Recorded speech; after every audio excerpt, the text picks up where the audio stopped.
रसूलुल्लाह सल्लल्लाहु अलैहि वसल्लम कभी भी कुरान की मुखालिफत नहीं कर सकते। रसूलुल्लाह खुल्क़ अज़ीम के मालिक हैं, उनके लिए ये जुमला कहना या लिखना दर हकीकत तौहीन है ये कि रसूलुल्लाह ने फरमाया कि फ़ातिमा मेरे जिगर का टुकड़ा है, यानी जिसने फ़ातिमा को तकलीफ़ दी उसने मुझे तकलीफ़ दी, यानी फ़ातिमा मुझसे है, मैं फ़ातिमा से हूँ। इसकी मिसाल ऐसी है।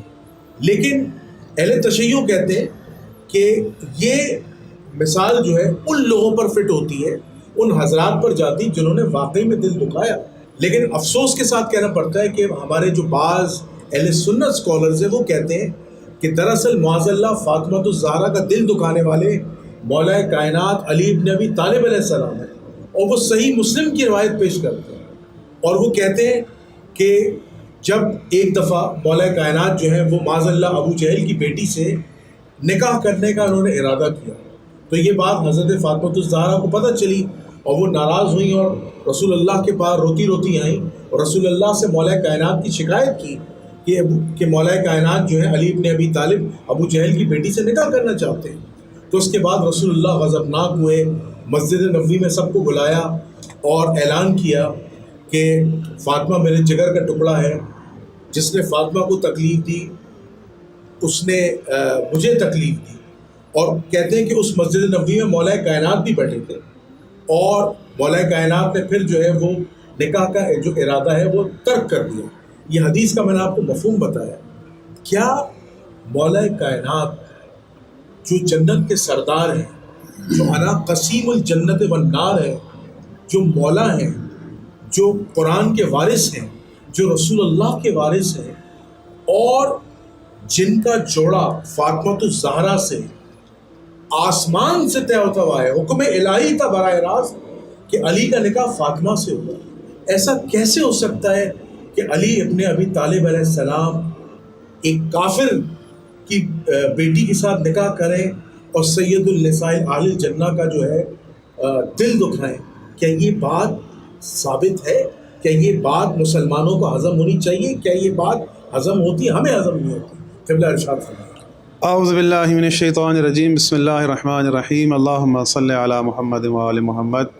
जी देखें, ये जो अभी दिन चल रहे हैं, इन्हीं दिनों में ये वाकई सवाल उठाया जाता है और बड़ा आपने तफसीली सवाल किया, क्योंकि इस तफसीली सवाल से हमारे जो नाज़रीन हैं, सामाईन हैं, वो हमारी बात समझ जाएंगे कि बाद औक़ात ये एतराज़ उठाया जाता है कि ये जो रसूलुल्लाह सल्लल्लाहु अलैहि वसल्लम ने फरमाया था कि जिसने भी मेरी बेटी फ़ातिमा को गज़बनाक किया उसने मुझे गज़बनाक किया, जिसने मुझे गज़बनाक किया उसने अल्लाह को गज़बनाक किया।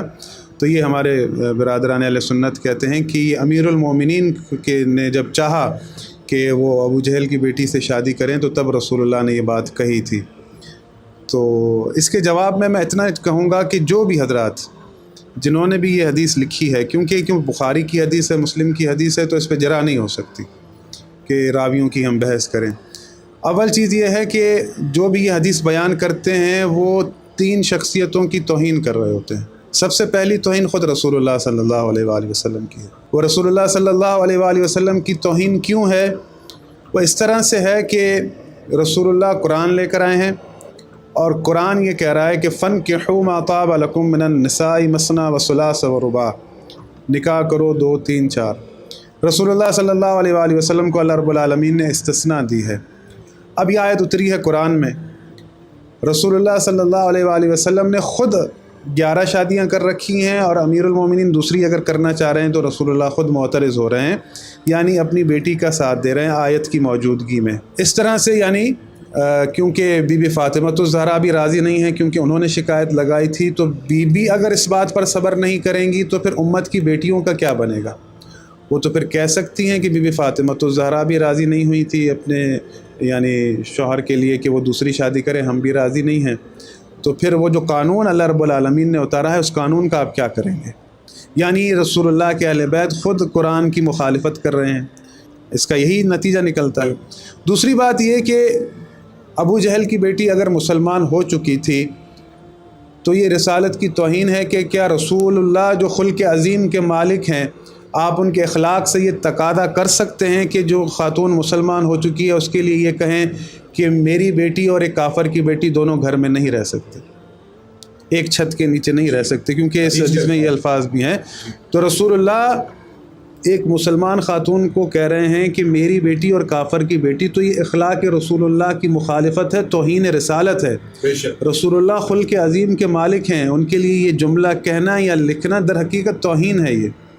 دوسری بات یہ کہ اللہ رب العالمین فرماتا ہے مومنین سے، یا ایھا الذین آمنوا لما تقولون ما لا تفعلون، اے مومنو جو ایمان لائے ہو وہ بات ہی کیوں کرتے ہو جو خود عمل نہیں کرتے۔ کبر مقتا عند اللہ ان تقولوا ما لا تفعلون، اللہ رب العالمین کو یہ بات سخت ناپسند ہے کہ جو بات تم کہو پھر اس پہ عمل نہ کرو۔ اب یہی میں اپنا بارہا جملہ دہراتا ہوں کہ رسول اللہ صلی اللہ علیہ وآلہ وسلم کبھی بھی قرآن کی مخالفت نہیں کر سکتے۔ وہ یہ کہہ رہے ہیں کہ میری بیٹی اور ایک کافر کی بیٹی دونوں ایک چھت کے نیچے نہیں رہ سکتے، حالانکہ ان کے اپنے گھر کے اندر اس وقت ابو سفیان مسلمان نہیں ہوئے تھے، بی بی حفصہ تھی۔ تو یہاں پر آپ کیا کہیں گے؟ ام حبیبہ، سوری ام حبیبہ، معذرت میں نام غلط لے گیا۔ بی بی ام حبیبہ جو ہے رسول اللہ کے خود کے گھر میں موجود ہیں۔ وہ کس کی بیٹی تھی؟ کیا اس وقت حضرت ابو سفیان ایمان لائے تھے؟ تو امیر المومنین کیوں کہہ رہے ہیں کہ میری بیٹی اور کافر کی بیٹی یہ گھر میں نہیں رہ سکتے، حالانکہ خود ان کے گھر میں بی بی ام حبیبہ موجود ہیں۔ رسول اللہ کی اخلاق سے آپ بالکل بھی جو ہے نا، کیونکہ ہم ہر چیز کو دیکھتے ہیں، ہر زاویے سے دیکھتے ہیں، رسول اللہ کے اخلاق کو دیکھتے ہیں، کیونکہ ہم حدیث کو جو ہے نا ہر طرح سے پرکھتے ہیں۔ ہمارے پاس جو معیارات ہیں، جو اہل سنت کے پاس معیارات ہیں، وہ ڈیفرنٹ ہیں۔ یہ رسول اللہ کے اخلاق سے تقاضا کیا نہیں جا سکتا۔ اول چیز یہ کہ رسول اللہ یہ کہہ رہے ہیں کہ میری بیٹی اور ایک کافر کی بیٹی یہ گھر میں نہیں رہ سکتے۔ کتنے افسوس کی بات ہے کہ انہی مسلمانوں نے لکھا ہے کہ رسول اللہ نے اعلان نبوت سے پہلے اپنی بیٹیاں کافروں کو دی تھی۔ جی، تو وہاں کافروں کو دی، وہاں رسول اللہ کو کوئی پرابلم نہیں تھی کہ میری بیٹی ایک کافر سے جو ہے وہ اس کی شادی ہو رہی ہے۔ یہ جو چیزیں لکھی ہوئی ہیں، حالانکہ ہم تو اس چیز کو نہیں مانتے، جی، لیکن آپ ذرا اندازہ لگائیں کہ رسول اللہ نے اعلان نبوت سے پہلے اپنی بیٹیوں کے رشتے کافروں کے ساتھ کیے، بالکل، پھر ان کی طلاق کروا کے حضرت عثمان کے ساتھ ان کی شادیاں ہوئیں، یا تاریخ میں جو بھی حالات لکھے ہیں کم و بیش۔ تو بات یہ ہے کہ پھر رسول اللہ پہلے کیوں ان بیٹیوں کے لیے قانون دوسرا تھا، اس بیٹی کے لیے قانون رسول اللہ کا دوسرا ہے۔ تو یہی ہم جو ہے ہمارا یہ ہوتا ہے کہ جو بھی آپ بیان کرتے ہیں، جو بھی آپ حدیث لکھتے ہیں، کم از کم اس کو ایک میزان کے اوپر تول لیا کریں کہ کیا یہ بات لکھنے سے، یہ بات بیان کرنے سے ہم کیا کرتے ہیں۔ ایک تو سیدہ فاطمہ الزہرا میں صبر نہیں ہے، وہ راضی نہیں ہے، وہ قرآن کی مخالفت کر رہی ہیں۔ دوسرا یہ کہ ایک جو مسلمان ہو چکی ہے خاتون، اس کے لیے جملہ رسول اللہ کی طرف سے کہنا یہ بھی ناممکن چیز ہے۔ تیسرا یہ کہ رسول اللہ جو ہے خود ایک عمل کر رہے ہیں اور امیر المومنین کو منع کر رہے ہیں، تو یہ رسول اللہ قرآن کی مخالفت کر رہے ہیں۔ تو یہ ہم جو چیزیں قرآن کے مخالف ٹھہرتی ہیں ان کو مانتے نہیں ہیں۔ اب یہ جو حدیث ہے وہ بخاری میں ہو یا مسلم میں ہو، ہم اس کو نہیں مانتے۔ کیوں؟ یہ قرآن کے مخالف ہے، اخلاق رسول اللہ کے خلاف مخالف ہے، یہ بی بی فاطمہ الزہرا کے صبر کے مخالف ہے، ان کی اسوہ حسنہ کے مخالف ہے۔ آخری چیز کہ امیر المومنین نے تو شادی نہیں کی ابو جہل کی بیٹی سے، وہ گئی کہاں پھر؟ بالکل صحیح، اس کی شادی پھر کس سے ہوئی؟ کس سے؟ وہ کہاں رہتی تھی؟ تاریخ میں نام ہے، تاریخ میں اس کا کوئی نام نہیں ہے۔ یعنی یہ پورا ایک ڈرامہ بنایا گیا، ہاں فیبریکیٹڈ حدیث ہے جس کا کوئی اصل نہیں ہے۔ بخاری میں ہونا کوئی بڑی بات نہیں ہے، اور آپ کے پروگرام میں تو الحمدللہ مفتی صاحبان بخاری مسلم سے بھی ہاتھ اٹھا چکے ہیں کہ بعض اوقات کبھی ایسا ہوتا ہے کہ جہاں پھنس جاتے ہیں لوگ تو پھر کہتے ہیں بخاری خبر واحد، تو اپنے ٹائم پر خبر واحد ہو جاتی ہے، پھر جب یہی بات ہم کرتے ہیں تو کہتے نہیں ایسا تھا۔ تو یہ دوہرا معیار جو ہے ایسے نہیں ہونا چاہیے۔